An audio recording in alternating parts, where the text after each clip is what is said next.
Hello, everyone, and welcome back to Boss Talks, a series featuring candid career advice from some of the best in the business. Today, we're going to focus on cultivating a high-performance mindset. And there's so much we can borrow from the world of sports when it comes to business. Our career journeys are full of change, and developing skills like grit, resilience, and all those things can help us to better adapt and navigate uncertainty. To help me out, I've invited an actual gold medalist to unpack this topic. Apolo Ohno is America's most decorated Winter Olympian of all time. He's also an author, a speaker, and he's on a mission to help you reach your full potential in health, work, and life. Apolo, welcome to Boss Talks. Thank you for having me. Apolo, a lot of your philosophy is rooted in what you call a gold medal mindset. So tell us more about that. I know that's composed of 5 golden principles. So tell us what they are and why they're important for us to have. Yeah, absolutely. So a gold medal mindset is heavily rooted in your own personal beliefs, your foundational values, the things that you know are prerequisites to you being and maximizing your best performance, regardless of whatever career path or trajectory that you are heading down. The first one is gratitude. And I think that through us kind of spending time and expressing our gratitude through a daily practice, 2 things happen. One, we maintain perspective, and maintaining perspective is very, very important as we zoom out. 2, we cultivate empathy. And empathy not only for what we have today, the most simplistic of things, but also in terms of how we interact with those who are around us. And 3, being grateful and expressing gratitude alleviates stress in real time. You cannot be angry, you cannot be sad while you're in that present moment of having gratitude deeply rooted. And so that's how I start my routine on a daily basis. The second is giving. So how do we give selflessly to others, both in terms of our time, resources, attention, and give not only ourselves the best possible chance of having success, but making sure that we can transcend the limitations that have been imposed on us by the internal egos that sometimes restrict us or paralyze us from being our best. Number 3 is grit. I think everyone knows our own definitions of grit and what that looks like. So when we develop the mental stamina to create resilience and mental toughness to persevere beyond these really difficult times and challenges, what happens? We grow stronger. We adapt to those environments, and we realize that we can embrace change and we can embrace these things versus bracing for change and bracing for impact. You know those big differences in terms of what that looks like. The 4th is gearing up. Now, what do I mean by gearing up? Well, preparing ourselves mentally and physically for the challenges ahead, right? We're communicating in this mind-body mechanism.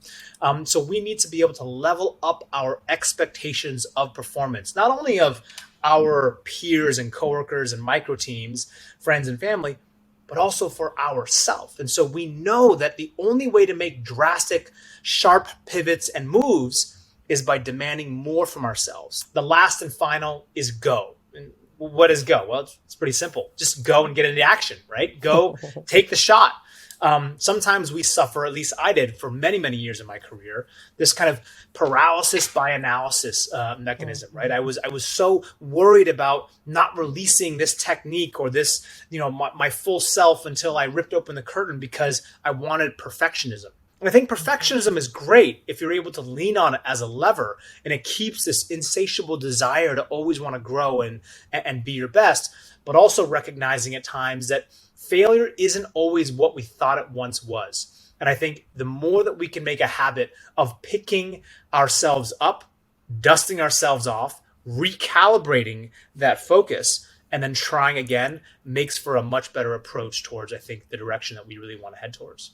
I know you've mentioned that you grew up with resilience and grit instilled in you. And it's such a gift to develop these qualities really early on in life, but it's also never too late. So what's your advice for learning to exercise some of these muscles like resilience and grit? So growing up, my father was very, very keen on trying to make me and mold me into this warrior-like mentality, right? Waking me up at 3:30 or 4:30 in the morning when I was 12 years old, driving me to empty school and church parking lots when there was like no lights and the lights on in our car, and he would tape a miner's light, strap a miner's light to my helmet, and I would just kind of skate around these parking lots in my rollerblades at like the age of 12. Like that was pretty crazy. And what I didn't realize at the time was he was really kind of, I would say, embedding this idea that hard work, resilience, and everlasting consistency can really be a incredible, powerful tool when you compound those micro changes and improvements over time. At the end of the quarter, at the end of the year, you've got this incredible breadth of consistency that is really, really powerful. But again, it is rooted in your ability to kind of understand the 5 golden principles and interact with them in the best way that it suits your life and your situation. So I want to bring up burnout because I think it's really relevant to this conversation. And we get a lot of questions on Boss Talks about it. And I've been writing a lot about high functioning anxiety, which is a mental health issue really brought on from behaviors like perfectionism and overworking out of just fear.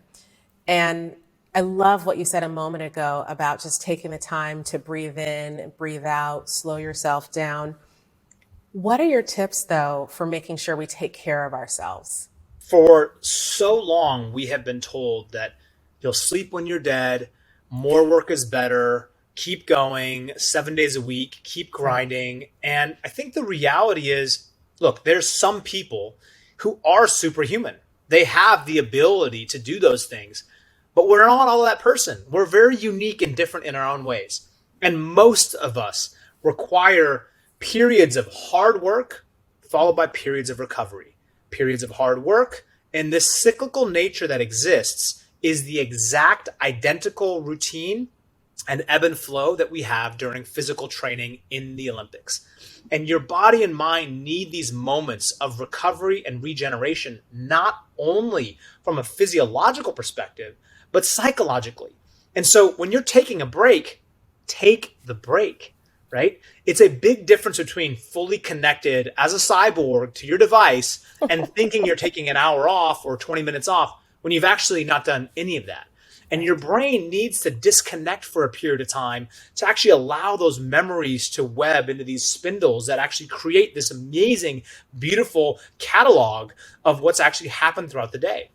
And so I think many of us turn towards caffeine as a primary means of kind of keeping the wheels going. And eventually burnout is very real. When you are facing burnout, when you feel tired and fatigued and exhausted, and you go to sleep exhausted and you wake up exhausted, take a look at the 4 foundational pillars. How are you sleeping? How are you eating? How are you moving? And how are you thinking? We're not striving for perfection here. We're striving for progress. And so how do you sleep? How do I tweak that a little better? How am I eating? How do I tweak that a little bit better? How am I moving my body? It can be a walk and talk. It can be just moving around. It can be just stretching in the morning, whatever it might be. Breathing. And then how am I thinking, both in terms of myself, my true north, the things that I value the most, and then my interactions with those other humans around me. And I promise you things will change pretty quickly.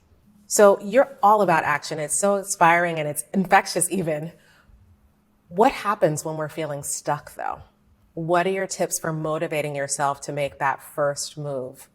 Something that I do on a daily basis is I put my days up for review on a daily basis. And so I'll give you my routine, right? In the morning, I kind of have the 3 things that I like to write down that I'm grateful for.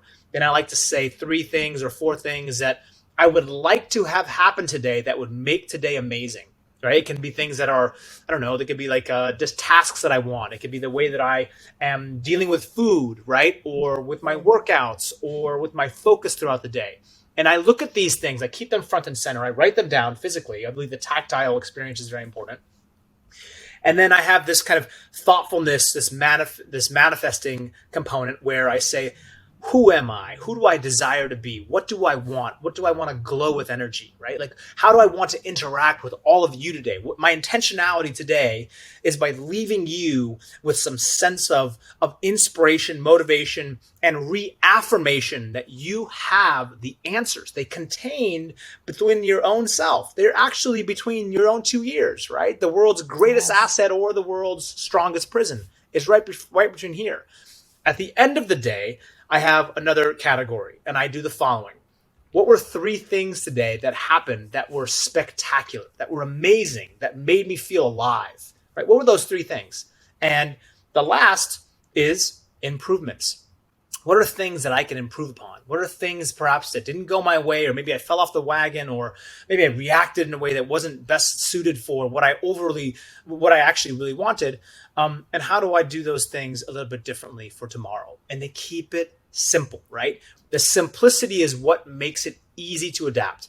Don't give your mind a vote. So when you're feeling stuck, start to retrain it and say, oh, there it is again. I feel stuck. How do I both analyze this, put myself up for review on a daily basis, and start to make small incremental changes and tweaks in order to try and experiment beyond, to break free from this little chasm that I've been living in? We have come to our final question, but it is my favorite question to ask everyone, and I cannot wait to hear what your answer is. So, Apolo, what is your superpower? I believe my superpower is in the ability to connect with people and help them see that light that already exists within themselves. That's amazing. Motivational speaker there. Apolo, thank you so much for joining us today and sharing more about your experience and your journey. And I just love all the helpful tools and tips that really are going to help us become more like athletes in the workplace. So thank you again for joining us. Thank you for having me. I hope you all enjoyed today's conversation. And to watch more episodes of Boss Talks, check out the new Salesforce Plus. And to continue those boss building skills, head on over to trailblazer.salesforce.com to join millions of trailblazers who are learning relevant skills, connecting to fellow trailblazers, and giving back with the Trailblazer community. With that, thank you for tuning into Boss Talks, and I'll see you all next time.